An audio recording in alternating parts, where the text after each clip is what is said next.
പാലക്കാട് ലോക്സഭാ മണ്ഡലം LDF സ്ഥാനാർത്ഥി A. Vijayaraghavan Shoranur മണ്ഡലത്തിൽ വിവിധയിടങ്ങളിൽ പര്യടനം നടത്തി.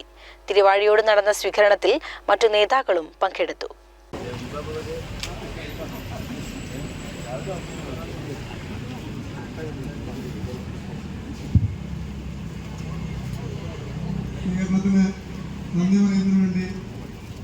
തിരുവാഴിയോട് നൽകിയ സ്വീകരണത്തിൽ MR Murali, P. Mammikutty MLA, E. Chandrababu, P. K. Sasidharan, P. Prakashan, P. N. Nandini, ആലങ്കുണ്ടിൽ Radhakrishnan, K. Sreedharan, P. V. Prajeesh Kumar എന്നിവർ പങ്കെടുത്തു. രാവിലെ ഷൊർണൂർ മുണ്ടായിൽ നിന്നും ആരംഭിച്ച പര്യടനം കവളപ്പാറ, കൂനത്തറ, പനയൂർ, മനിശ്ശേരി, പനമണ്ണ, കോതകുർശി, കിഴൂർ റോഡ്, പാലപ്പറ്റ, മാങ്ങോട്, തിരുവാഴിയോട്, വെള്ളിനഴി എന്നിവിടങ്ങളിലെ പര്യടനത്തിന് ശേഷം വൈകുന്നേരത്തോടെ ചെർപ്പുളശ്ശേരി കച്ചേരിക്കുന്നിൽ എത്തിച്ചേർന്നു.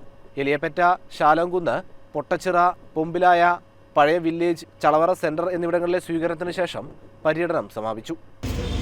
തൊഴിലും വിദ്യാഭ്യാസവും ആരോഗ്യവും പാർപ്പിടവും ജീവിത സൗകര്യങ്ങളും പാവപ്പെട്ട മനുഷ്യനെ അപ്രാപ്യമായിരിക്കുകയാണ്.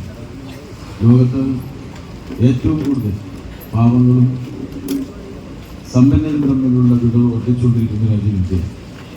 ഈ അതിദരിദ്രരുടെ പട്ടികയിൽ 1-ാം സ്ഥാനത്ത് നിൽക്കുന്ന രാജ്യത്തെ അതിസമ്പന്നർക്ക് കൊള്ള ചെയ്യാൻ വിട്ടുകൊടുത്തിരിക്കുകയാണ് നരേന്ദ്രമോദി. നമ്മുടെ ദാരിദ്ര്യത്തിൽ നിന്ന് ലോകത്തെ വലിയ മുതലാളിമാരായി ഇന്ത്യയിലെ മുതലാളിമാർ മാറുകയാണ്. വല്ലാത്തൊരു രാഷ്ട്രീയമാണ്. തീവ്ര വർഗീയത സമൂഹത്തിൽ പ്രചരിപ്പിച്ച് ന്യൂനപക്ഷ വിരുദ്ധമായി കാര്യങ്ങൾ നീക്കിക്കൊണ്ടുപോയി വിദ്വേഷത്തിൻ്റെ രാഷ്ട്രീയം പ്രഭാതത്തിൽ സൃഷ്ടിക്കുകയാണ്. ഇവിടെ ജീവിക്കുന്നില്ല. ജീവിക്കുക എന്നുള്ളത് എല്ലാവരുടെയും അവകാശമാണ്. രാഷ്ട്രീയ പ്രതിയോഗികളെ കൽത്തുറുവിലടക്കുക, വിവിധ കേന്ദ്ര ഏജൻസികളെ ഉപയോഗപ്പെടുത്തി തനിക്കെതിരെ വരാനുള്ള എല്ലാവരെയും ജയിലിലിറക്കുകയും പേടിപ്പിക്കുകയും ഭീഷണിപ്പെടുത്തുകയും ചെയ്യും. ഇങ്ങനെ ഒരു വ്യക്തിയാണ്. അപ്പോൾ ഇവിടെ ഇതിനെതിരായി ശക്തമായ നിലപാട് സ്വീകരിക്കുന്നത് ആര്? അത് പ്രധാനമാണ്. CCN കടമ്പഴിപ്പുറം.